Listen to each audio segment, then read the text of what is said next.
And there are various ways and strategies. And this is, again, another one. When I tell people, I said, you can feel however you want to feel for the most part, no matter the situation. The story that I started off with about David, again, that was a situation where David is surrounded by devastation. His men is talking about killing him.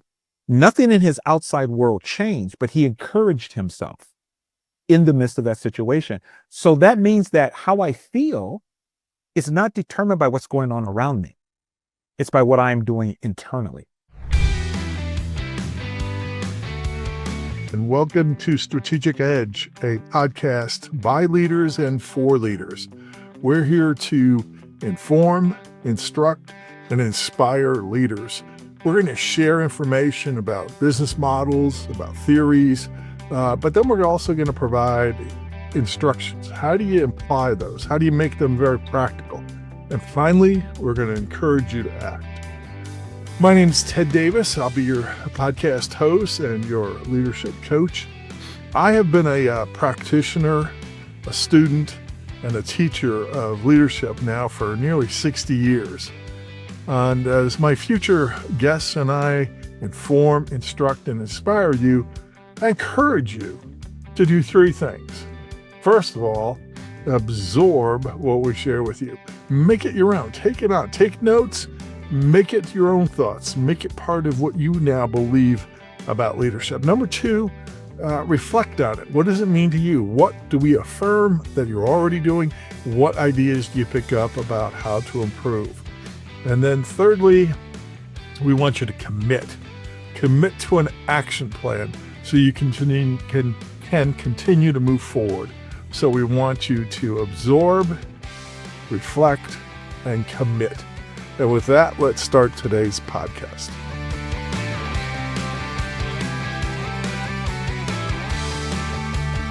Well, welcome back, all my listeners, and I just appreciate your being here today. I am also proud to introduce for a second time Dr. Mike Davis. This is the first person who I've had on twice. There will be others, but he's the first to come, and particularly back to back. Mike is, as I said, has a doctorate in biblical studies. Am I correct? Yep. Biblical studies, specialized in New Testament, right? Yeah, biblical languages and so forth. Cultural background of the New Testament, yeah. Absolutely. Not only does he do Bible teaching, but he also is a coach. Advertises himself. His mantra is your emotional success coach. Does it exceedingly well. So, Mike, what else do you want to add to that introduction? I also work as I'm a trainer and consultant with companies in the areas of leadership, emotional intelligence, communication skills. So I've been doing that for just about 30 years now. So, and I've been in your classes, and I know they're incredible. When I first started studying one and pursuing understanding of neuro-linguistic programming, one of the first classes I went to was yours. Yeah. And that's when we met, like, yep. 50, a while ago. A long time with that. But it's been a blessing. So today we want to talk about emotional intelligence and the importance of that for leaders. So why don't you start off? How do you define emotional intelligence, and why do you think it's so important for leaders to develop the skill sets that make one emotionally intelligent? Okay, so in terms of definition, I thought about this, and what I wrote down was, and this is how I like to think of emotional intelligence, and I think it's pretty much in alignment, at least when we're talking about what I call intrapersonal emotional intelligence. I define it as the ability and skill to respond to and utilize emotions in the support of one's personal and or professional goals. So it's being able to utilize emotions on purpose so that they can support you in the goals that you're trying to reach, whether it's your personal goals or whether it's your professional goals. So that's the way that I see emotional intelligence. Now, that can expand out to also working with other people, so then it gets into the interpersonal. But if you're just talking about yourself, that's the way I look upon it. As I was thinking about this, because I know we were going to talk about this, I thought if I could tell a story real quick, I think it illustrates the importance. And it's a biblical story. It's one of my favorites. So it's a story, it's in the Bible, Old Testament, 1 Samuel 30. And it talks about King David, who at the time wasn't a king, but he was on the run from the previous king who wasn't happy with David. And David and his men had been out guarding some other tribes. They came back to their village called Ziklag. And when they come back, the entire village has been burned down to the ground. All the women are gone. All the children are gone. Everything is, had been taken over by another tribe. So when the men see this, all of David's men who love David, they begin to cry. David begins to cry. They're weeping because everything that they love is gone. Their village is burned to the ground. So it's normal. It's an expected response. But then it says that because of their grief, the men begin to speak of killing David. So now they've gone from grieving to now they're angry with David. They're blaming David. They say, let's kill David. And it says David was afraid, which I always like to say, yeah, if my men spoke of killing me, I'd be afraid too. But in the midst of this, so if you could picture this, they're in the middle of a burned out village. Everything is gone. David's men are talking about killing him. And it says in that moment, it says David encouraged himself in the Lord his God. And that really stood out to me. He encouraged himself in the Lord his God. So he was able to move from the grief, the fear, to encouragement, to strength, mentally and emotionally.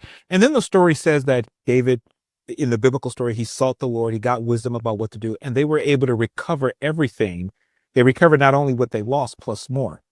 This to me is the penultimate story, an example of why emotional intelligence is so important. Because David, as the leader, was faced with a devastating situation, as we all, at times as leaders, we face. We face, Yeah. we face situations, circumstances that was like, oh my gosh. And David was able to make the right decision, but he was able to make that right decision because of the emotional state that he was able to get himself into. So I think emotional intelligence for leaders is important because of the things that we face day in and day out. And I believe it's important because, I'll put it like this, the achievements that we experience in life, they're the result of actions. Absolutely. Actions are results of decisions. Decisions are the result of what we're thinking and feeling. Very good.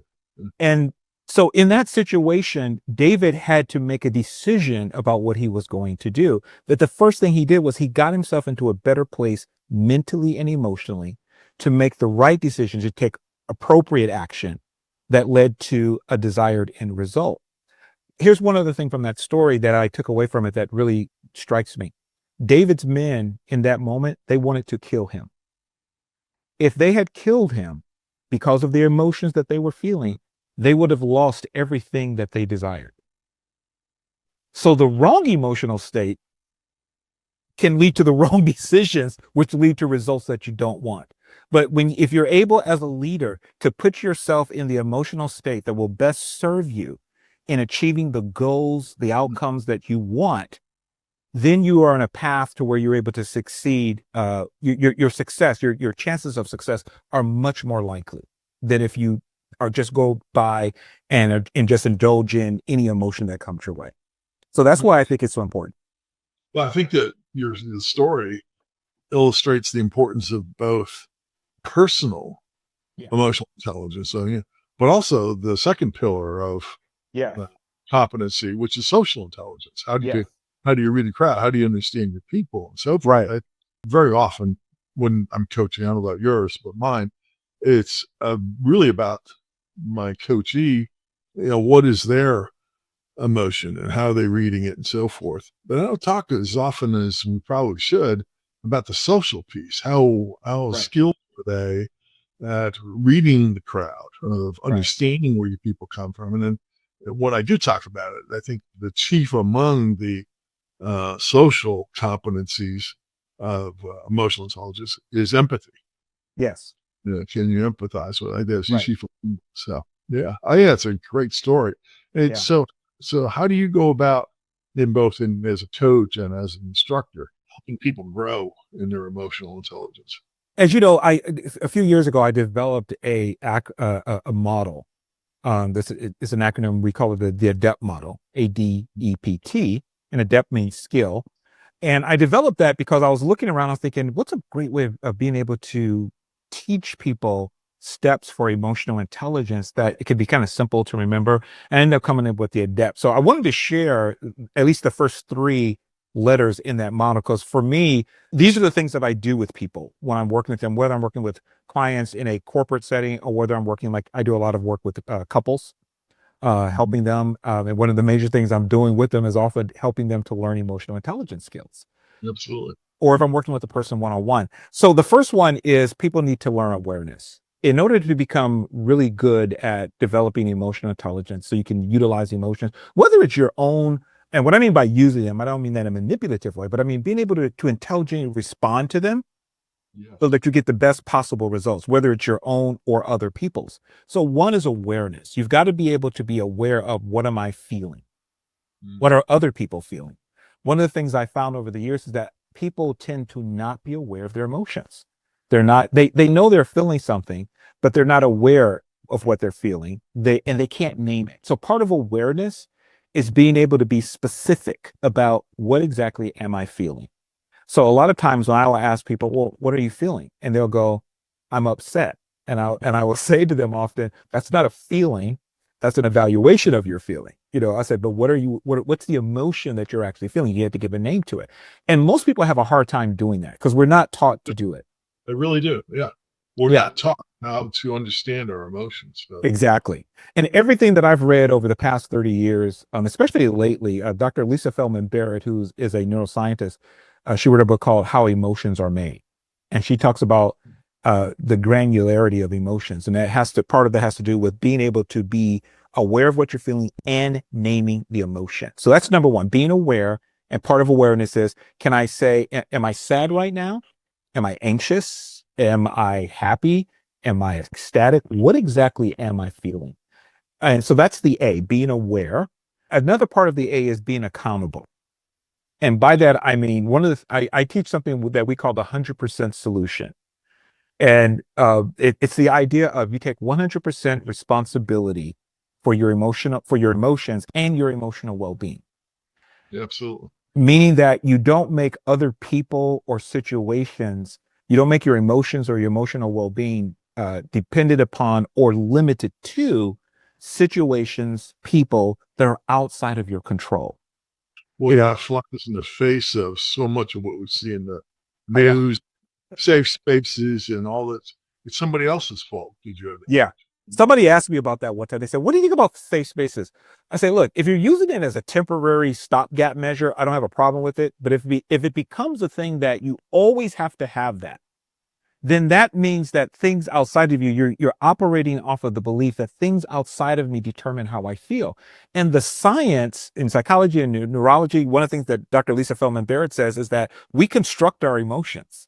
Absolutely. And we do, and a lot of times we're not aware of it, but accountability means I'm not going to hold Ted responsible for my emotional well-being or for my emotions. So that means that when something happens, I don't go, well, the reason I'm angry is because you made me angry or you did this or that. And that's hard for people when I first. Well, yeah, it is. And I mean, I used to hear that. Unfortunately, my father tended to be Hmm. quite abusive. And that was his big Yeah. excuse. She made me angry. It was always somebody else Right. that drove him to the level of anger where he became abusive. Right. And it was incredibly destructive. I think I first started talking about, the criteria Yeah. for an emotion. And I'm not sure if I got it from you or who, but the book, Emotional hostage. Emotional Hostage. Yes. It's behind me right here. Yeah. And I mean, it's just an incredible book. And I love the idea of criteria. What's your criteria to have that emotion? And I use that a lot to I do. examine, well, what is it that causes you to be angry or happy? Oftentimes we're talking about the anger side, but also there's the other side, the happy side. And the thing about accountability is, it's not saying that people don't do things you don't like. And it's not saying that people don't do things that are abusive or wrong. It's just simply recognizing that when it comes to my emotions and my emotional expression, my emotional well-being, I'm not dependent upon or limited to what you do or don't do. So my sense of worth and value is not dependent upon things outside of my control. I always like to to tell the joke. And I use this a lot when I'm working with in corporations or working with couples. I say, like my wife compliments me, she loves me.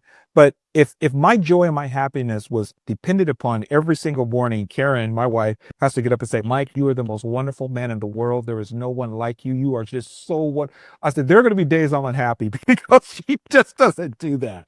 Right. But even if she's not doing that, that doesn't mean my worth and my value is Right. limited to what if she's having an off day? What if she needs encouragement?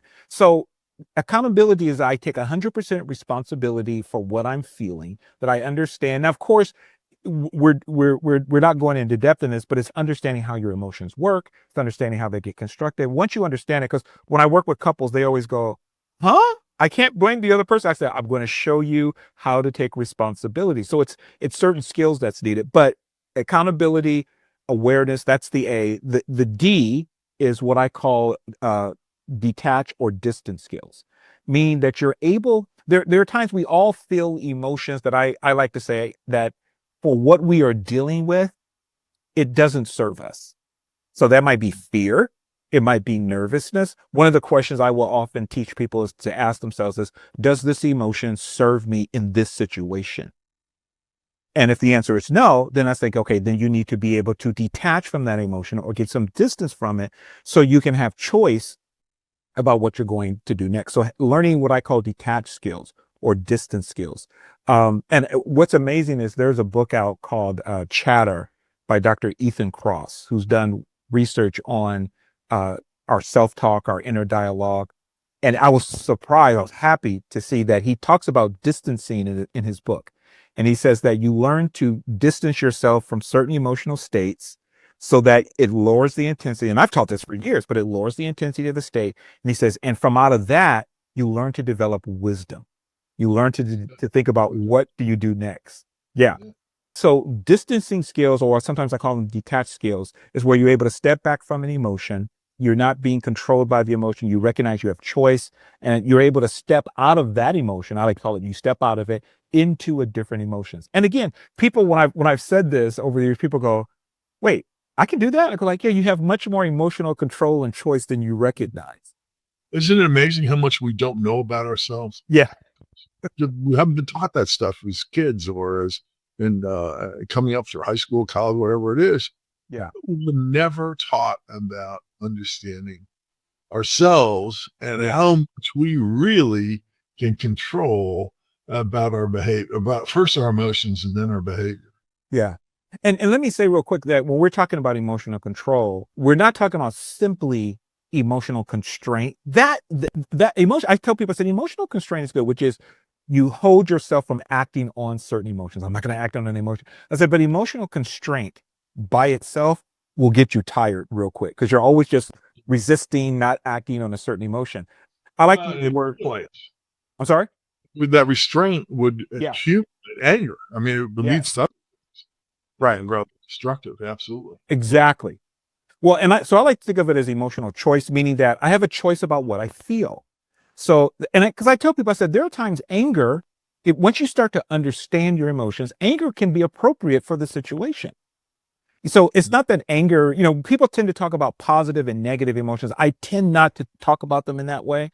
I like to talk about there are some emotions that are pleasant and there are some that are unpleasant, you know, but that doesn't mean they're bad if they're unpleasant because my belief is that all emotions are useful depending on the context, depending on what's going on. So it's learning to read the emotions. But if you're a leader and you're feeling overwhelmed, and that can start to affect your thinking, it is very useful to be able to step out of that feeling of overwhelm into a place of peace or calm so that you can make better decisions. So it's one of the reasons I say distancing skills or detached skills are very important.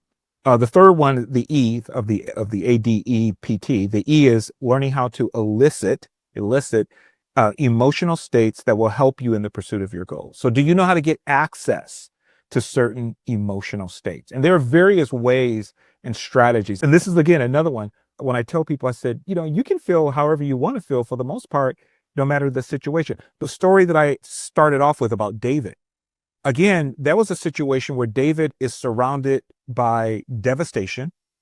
His men is talking about killing him. Nothing in his outside world changed, but he encouraged himself in the midst of that situation. So that means that how I feel is not determined by what's going on around me. It's by what I'm doing internally.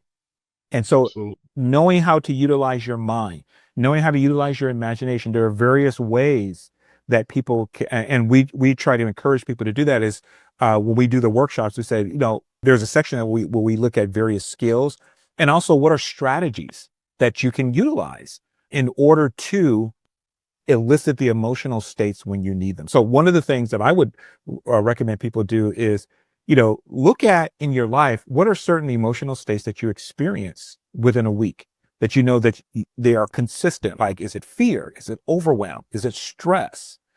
And when do you experience those? And then look at, what can I do?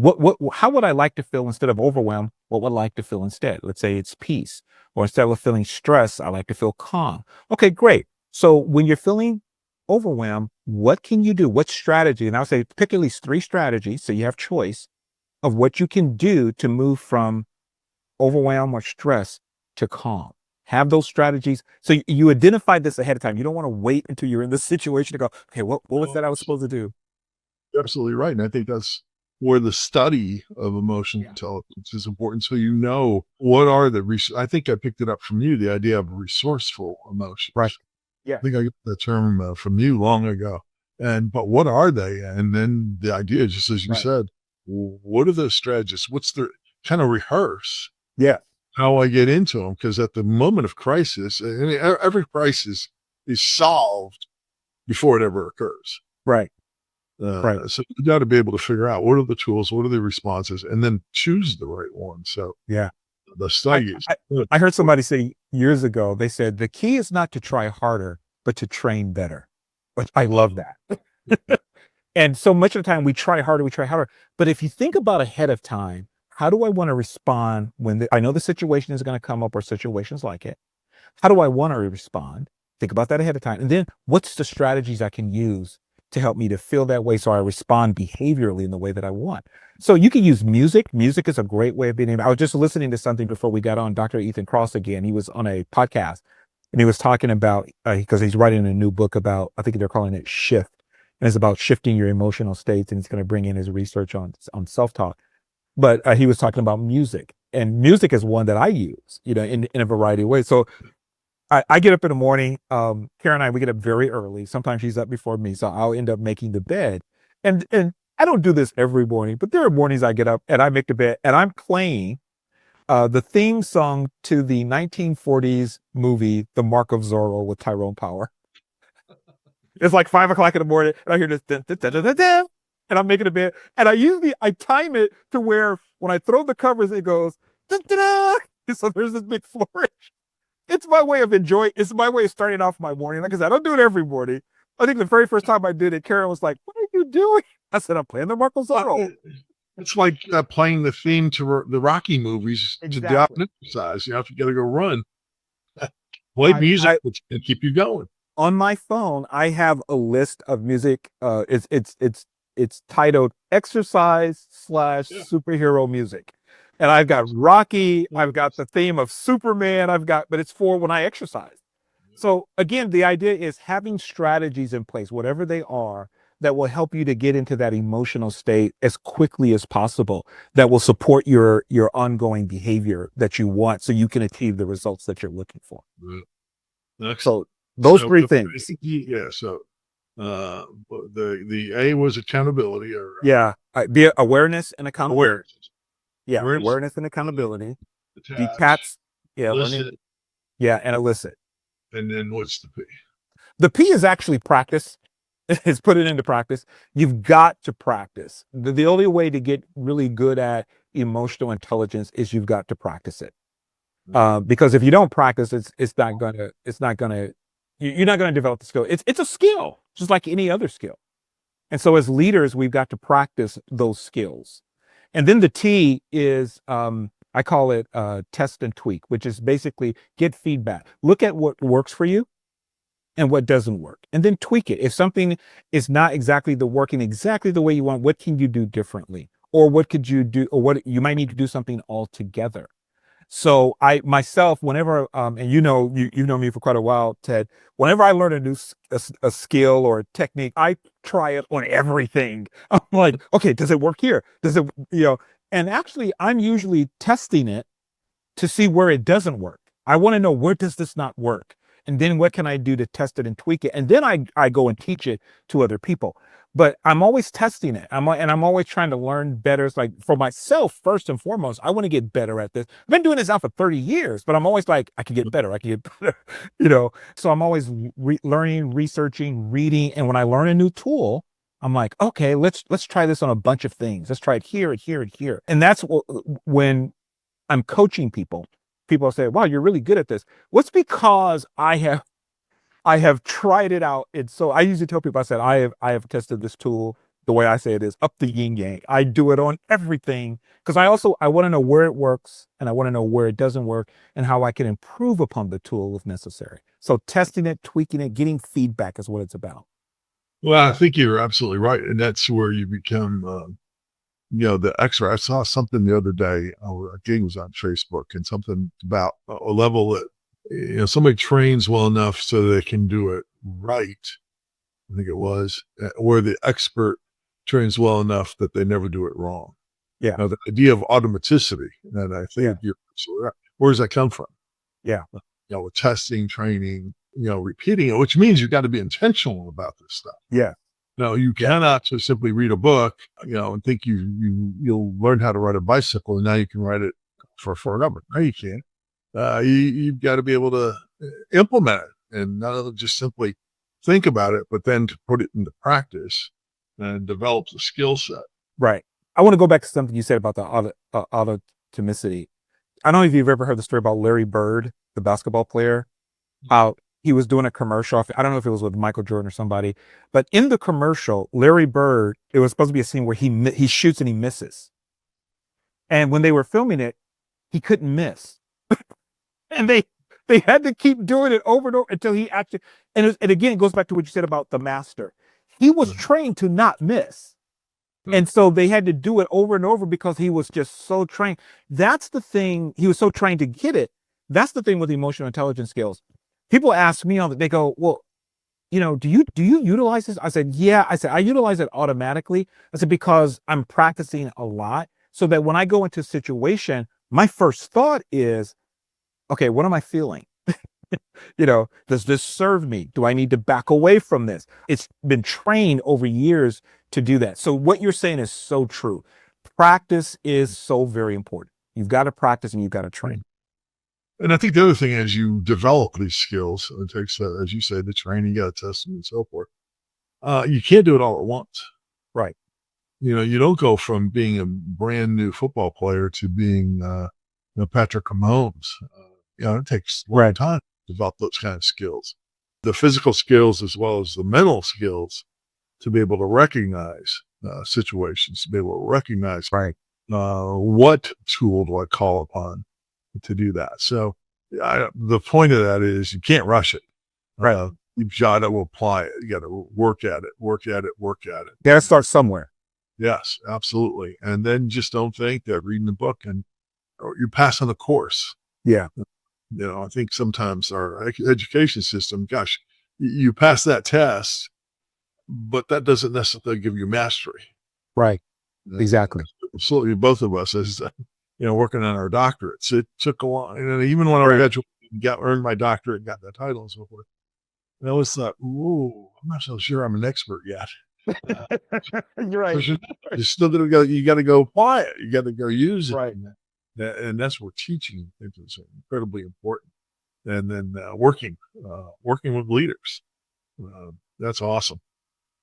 Well, other thoughts, other things you want to share with leaders about the importance of emotional intelligence? Yeah, I think, again, I just want to kind of piggyback on what you just said about the practice and learning it. You don't learn it all at once. It's like the book you referenced earlier, The Emotional Hostages, which is my favorite book on emotional intelligence, even though the book was not originally called that. It's not, the term emotional intelligence never shows up in the book.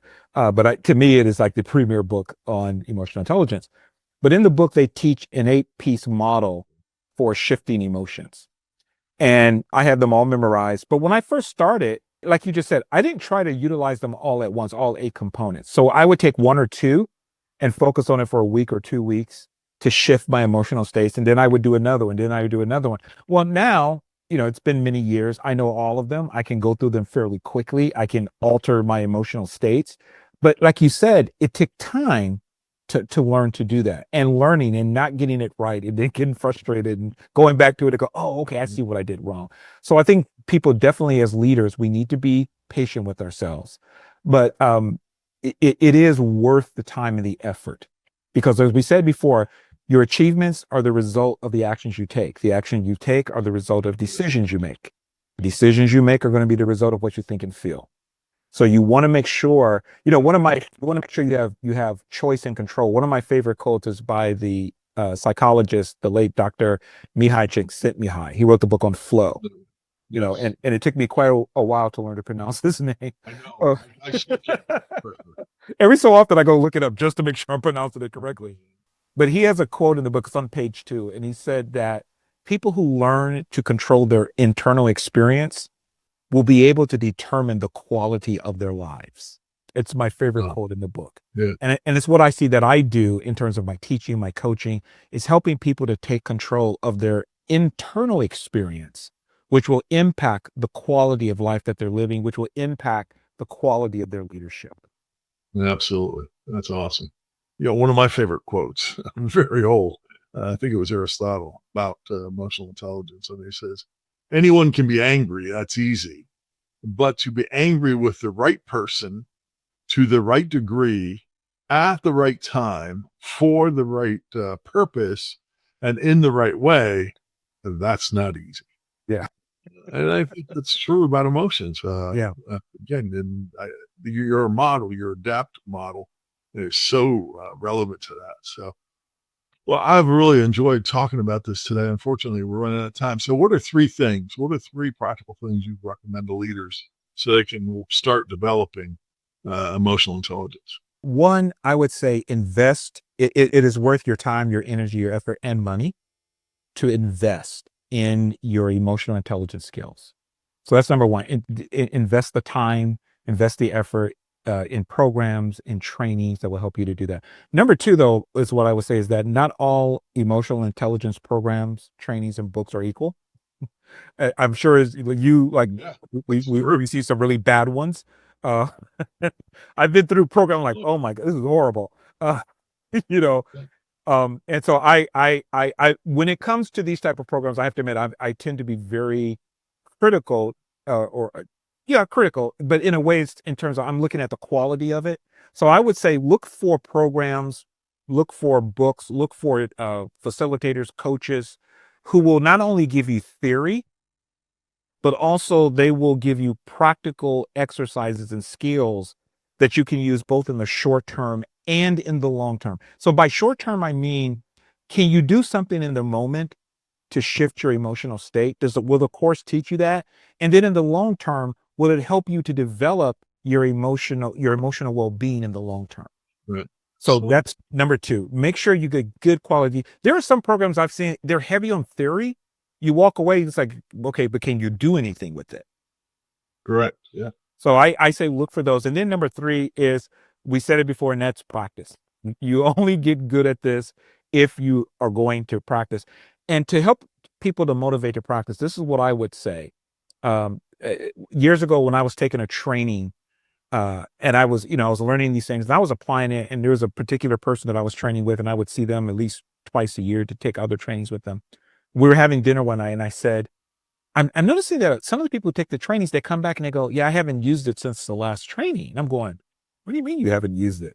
You're like, I'm using it all the time. So I asked the trainer, I said, what do you think that is? And he looked at me and said, I don't know. He says, but if you find out, let me know. You know? So I started thinking about it. And this is what I've come to. If you're going to utilize what you learn, you need to develop a compelling why.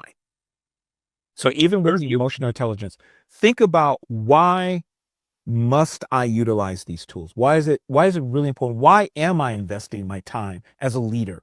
What will be the benefits? What will I gain by doing it? What will I lose if I don't? I know for myself, and that's why I came to that, because I have compelling whys as to why I must utilize these skills. Part of it is personal integrity. I believe that whatever I teach others, I must first do. Right. And also in terms of the quality of life that I want to live.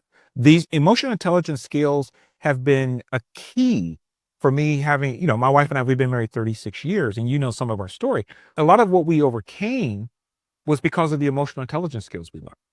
Right. So developing a very compelling why really helps to make sure you put these tools into practice. So that's 4 practical things. I love that. But Maybe 4? yeah, I put the why up front. That's Okay. absolutely. And again, I think anybody who knows you can give testimony. You love teaching, which I admire. We share that passion with a love of learning and a love of sharing what we learn. But I know you'll spend 2 years studying and practicing Yeah. before you even step on stage. Yeah. And how many other people? I mean, why is there poor programs? Well, they read 1 or 2 books now, thought they're smart enough, and just went out and turned out a program rather than really, truly mastering. I can tell you, I once invested several $100s in a program. It was a lot. It was a big chunk of change. And the first day of the program, they sent us all the materials. We were practicing. I went, okay, this is not exactly what I thought, and it's not exactly the way they said it was. As I looked over the rest of the material for the rest of, I think it was 3 days of training, it was the same technique applied slightly differently over and over again. And I went, oh no, I am not paying all of this money for one technique. I asked for my money back, which I did. They said, if you're not satisfied the first day, you can ask for your money back. When I looked at it, I went, and so my point being, and I don't want to put down somebody else. My point being though, is this is why I said you want to make sure you invest in really good programs that Yep. are going to give you enough tools to where you say, because nothing works 100% of the time. So you want to make sure you have more than one way of being able to approach exercising your emotional choice. So you're right. I spend a lot of time, and I've seen that sometimes people have just thrown things together, and I think that doesn't serve the public well. And then it gives emotional intelligence a bad name. Absolutely. Well, lest we give podcasts a bad name, we run out of time.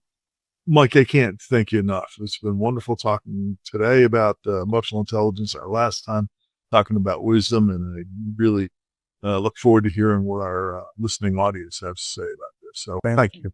Thank you for having me. Now we've got 3 ideas of what to share from today's podcast. So again, what I'd like for you to be able to do is take those ideas, make them your own, reflect on them. What do they mean to you? And then thirdly, commit to an action plan. Commit to actions that you can take to apply what we've talked about today. If you want help, if you want some ideas, if you want some accountability, please contact me.